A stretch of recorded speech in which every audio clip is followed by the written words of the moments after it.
పరలోక రాజ్యంలో మన ఆస్తులు పెరగాలంటే, పరలోక రాజ్యంలో మన బహుమానాలు అధికం కావాలంటే ఏం చేయాలో తెలుసా?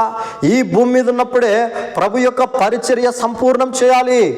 ఎంత వీలైతే అంత, ఎంత అవకాశం ఉంటే అంతగా ప్రభు యొక్క పని కొరకు పాటు పడితేనే పరలోక రాజ్యంలో మన ఫలాలు అధికమవుతాయి. ఒక్కసారి నువ్వు మరణించావా, పరలోక రాజ్యంలో ఎంట్రీ అయిన తర్వాత అక్కడ పెంచుకునే అవకాశమే లేదు. అక్కడికి వెళ్ళిన తర్వాత ఇంక్రిమెంట్ ఉండదు. ఇక్కడ ఉన్నప్పుడే మనం ఇంక్రిమెంట్ సంపాదించుకోవాలి. ఈ విషయాన్ని గమనించండి. చాలామంది తమ జీవితాన్ని వ్యర్థంగా, వృధాగా ఖర్చు చేసుకుంటూ ఉన్నారు.